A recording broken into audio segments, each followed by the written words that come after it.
The Chieftain was the British Army's main battle tank for over 20 years.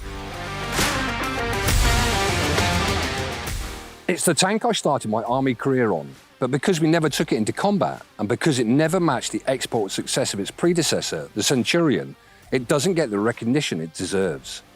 I'm going to put that right in this video. 5 cool things about the Chieftain tank.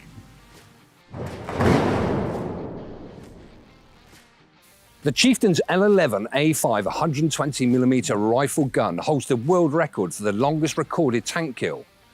Admittedly, this was on a Challenger 1 in 1991. However, the gun is exactly the same as this one that was developed for Chieftain. It also used 2-part ammunition, which separated the propellant from the round. This reduced the size and the weight of the ammunition, and did away with the inconvenience of a used shell rolling around in the turret after firing.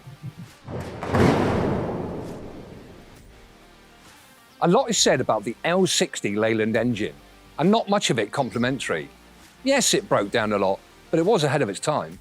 It was designed to be multi-fuel and run off diesel, petrol, or aviation fuel. This would have been very helpful in wartime when logistics are stretched.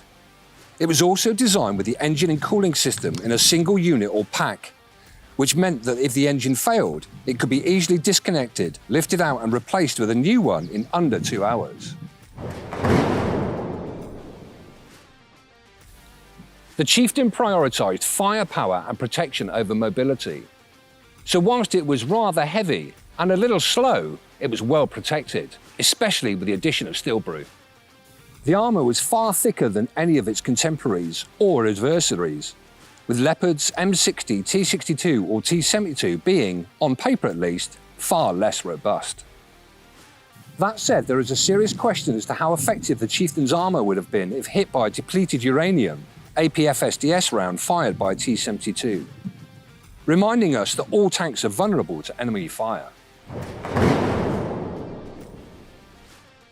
Unlike most tanks where the driver sits in an upright position, the Chieftain driver is in a recumbent position. In other words, he's lying down. The reason for this is down to the design philosophy of the Chieftain tank, which is to make a very low profile. There is no doubt that the driver's seat is the best seat in the house. Well, in terms of comfort anyway.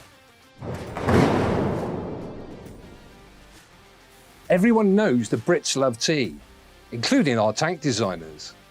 This is the boiling vessel. It allows the crews to boil water while shut down in the tank. It was first used in the Centurion and is still in service today in the modern Challenger 2. Whilst it is not unique to the Chieftain, I'm including it in this list because I can personally attest to its importance.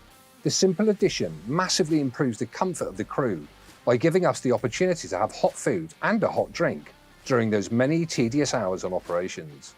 And a happy tank crew is a much bigger threat to the enemy than a cold, miserable one. Hopefully now you'll look a little differently at the Chieftain tank. A tank that is very dear to my heart, having served on them for many years. Until next time, take care. If you were captivated by the 5 cool things about the Chieftain tank, don't miss the chance to command one yourself in World of Tanks. Get your own Chieftain Proto and discover the thrill of commanding this revolutionary vehicle firsthand.